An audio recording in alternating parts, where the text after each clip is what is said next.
नमस्कार। आज के इस एक्सप्लेनर में हम भारतीय इतिहास की एक ऐसे कानूनी लड़ाई पर चर्चा करने वाले हैं जिसने सच में एक पूरे राष्ट्र की दिशा ही बदल कर रख दी। हम बात कर रहे हैं ऐतिहासिक केशवानंद भारती केस की। देखिए, ये सिर्फ कोई आम अदालती मामला नहीं था। ये एक ऐसी घटना थी जिसने भारत के लोकतंत्र की नींव को हमेशा के लिए आकार दिया। तो आइए बिना किसी देरी के शुरू करते हैं। अब जरा सोचिए, कैसे एक छोटे से मठ की जमीन का विवाद इतना बड़ा हो सकता है कि वो एक पूरे देश की आत्मा और उसके वजूद पर ही सवाल खड़े कर दें। ये वाकई में एक बहुत ही अविश्वसनीय कहानी है कि कैसे संपत्ति के एक मामूली से विवाद ने एक पूरे लोकतंत्र को बचा लिया। आइए इसकी गहराई में चलते हैं। पहला भाग, साधु और जमीन, एडमीर मठ विवाद। तो कहानी की शुरुआत बहुत ही जमीनी स्तर से होती है। केरल के एक हिंदू मठ के प्रमुख थे स्वामी केशवानंद भारती। वो अपनी संस्था की संपत्ति को राज्य सरकार के अधिग्रहण से बचाने के लिए संघर्ष कर रहे थे। मामला बहुत तेजी से आगे बढ़ा। हुआ कुछ यूं कि 1969 में राज्य स्तर पर एक भूमि सुधार कानून पारित किया गया।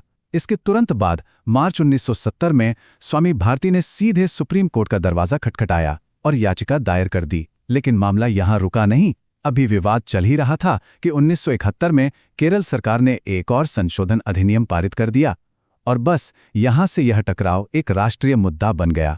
अब इस याचिका में तर्क क्या था? तर्क बिल्कुल सीधा था। स्वामी जी का कहना था कि सरकार की ये कार्रवाइयां उनके मूल मौलिक अधिकारों का सीधा सीधा उल्लंघन कर रही हैं, जैसे कि समानता का अधिकार, धर्म का आबाद रूप से आचरण करने का अधिकार और संपत्ति का अधिकार। देखिए, ये वो अधिकार हैं जो हमारे संविधान में व्यक्तिगत स्वतंत्रता की सबसे मजबूत नींव माने जाते हैं। दूसरा भाग, संसद बनाम संविधान, सर्वोच्च सत्ता की लड़ाई। देखते ही देखते ये पूरा मामला एक स्थानीय जमीन के विवाद से कहीं आगे निकल गया। अब ये 24वें, 25वें और 29वें संवैधानिक संशोधनों की वैधता के एक विशाल टकराव में बदल चुका था। मुख्य कानूनी पेच बिल्कुल साफ था। एक तरफ थे याचिकाकर्ता, जिनका साफ मानना था कि संसद की शक्ति सीमित है और वो मौलिक अधिकारों को बिल्कुल नष्ट नहीं कर सकती। वहीं दूसरी ओर बचाव पक्ष का तर्क था कि नहीं, समाज कल्याण की नीतियों को लागू करने के लिए संसद के पास संविधान में संशोधन करने की असीमित और सर्वोच्च शक्ति है। सोचने वाली बात है और हमें इस गंभीर खतरे पर जरूर विचार करना चाहिए। जरा सोचिए, अगर किसी लोकतांत्रिक सरकार को अपनी नीतियां लागू करने के लिए मौलिक अधिकारों को ही मिटाने की पूरी छूट मिल जाए तो क्या होगा? अगर सच में संसद कुछ भी बदल सकती है तो क्या वो सैद्धांतिक रूप से एक पार्टी का शासन स्थापित नहीं कर सकती या अभिव्यक्ति की आज़ादी को हमेशा के लिए खत्म नहीं कर सकती? ये बहुत ही बड़ा सवाल था। तीसरा भाग, ऐतिहासिक सुनवाई, एक अभूतपूर्व पैमाना। अब इस विशाल पहेली को सुलझाना कोई आसान काम तो था नहीं। इसलिए सुप्रीम कोर्ट ने एक ऐसी कानूनी प्रक्रिया शुरू की जो भारतीय इतिहास में पहले कभी नहीं देखी गई थी। 13, जी हां, इस संख्या को याद रखिए। इन गंभीर तर्कों को सुनने के लिए सुप्रीम कोर्ट में पूरे 13 जजों की एक बेंच बैठी। भारतीय न्यायिक इतिहास में आज तक इतनी बड़ी बेंच कभी नहीं बैठी है। इसी से अंदाजा लगाया जा सकता है कि ये मामला देश के भविष्य के लिए कितना क्रूशियल था। और ये कोई 1-2 दिन की सुनवाई नहीं थी। ये जबरदस्त कानूनी बहस पूरे 68 दिनों तक चली। अक्टूबर 1972 से शुरू होकर ये सुनवाई मार्च 1973 तक लगातार खिंचती चली गई। भारत के सबसे बड़े और प्रतिष्ठित वकील, जिनमें नानी पालकीवाला जैसे दिग्गज भी शामिल थे, वो हर एक छोटे बड़े कानूनी बिंदु पर बहुत ही गहन चर्चा कर रहे थे।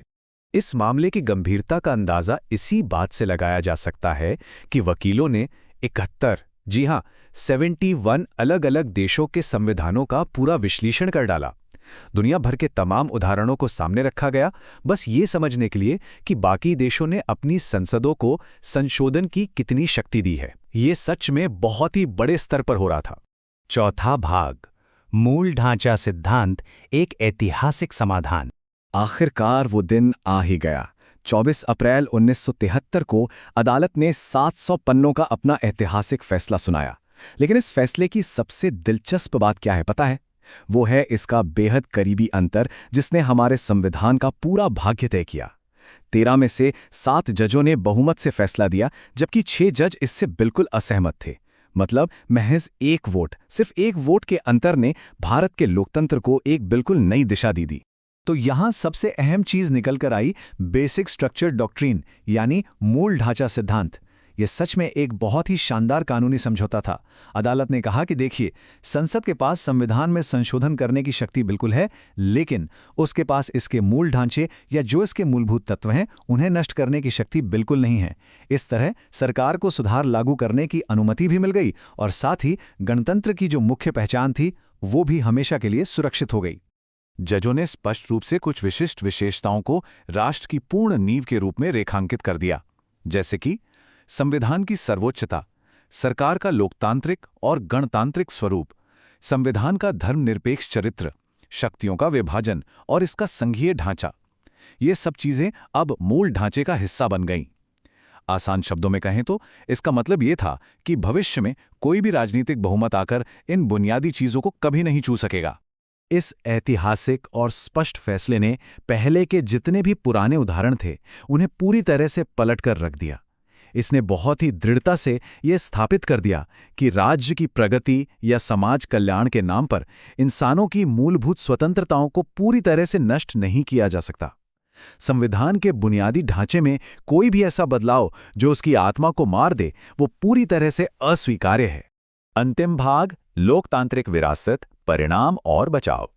इस ऐतिहासिक फैसले ने आते ही राजनीतिक परिदृश्य में एक जबरदस्त हलचल मचा दी। अगर हम ऐतिहासिक तथ्यों को निष्पक्ष रूप से देखें तो इस फैसले का अभूतपूर्व विरोध भी देखने को मिला। सरकार ने इस फैसले पर कड़ी प्रतिक्रिया दी और सुप्रीम कोर्ट के 3 वरिष्ठ जजों को नजरअंदाज करते हुए अपनी पसंद के एक जज को मुख्य न्यायाधीश के पद पर बिठा दिया, जो कि इस फैसले से असहमत थे। यह न्यायपालिका और कार्यपालिका के बीच एक बहुत ही बड़ा और सीधा टकराव था। लेकिन इस मूल ढांचा सिद्धांत का असली इम्तिहान तो अभी बाकी था।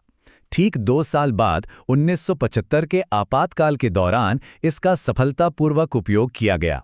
हुआ ये कि 39वें संशोधन के जरिए प्रधानमंत्री के चुनाव को न्यायिक समीक्षा यानी कोर्ट की जांच से बचाने की कोशिश की गई थी, लेकिन सुप्रीम कोर्ट ने इसी बेसिक स्ट्रक्चर डॉक्ट्रिन का इस्तेमाल करते हुए उस संशोधन को ही खारिज कर दिया। यह इस सिद्धांत की एक बहुत बड़ी जीत थी।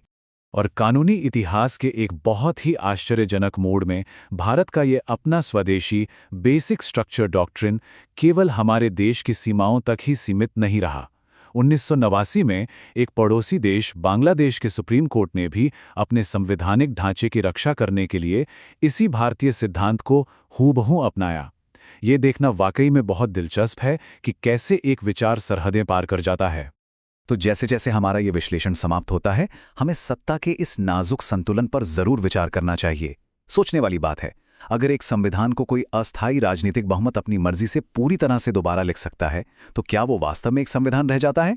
केशवानंद भारती केस हमें यही बहुत अहम बात सिखाता है कि कुछ मौलिक अधिकार और लोकतांत्रिक मूल्य इतने महत्वपूर्ण होते हैं कि उन्हें किसी भी गुजरती हुई राजनीतिक लहर से हमेशा सुरक्षित रखा जाना चाहिए। इसी विचार के साथ आज की ये चर्चा यहीं समाप्त होती है। सीखते रहें और हमेशा सवाल पूछते रहें।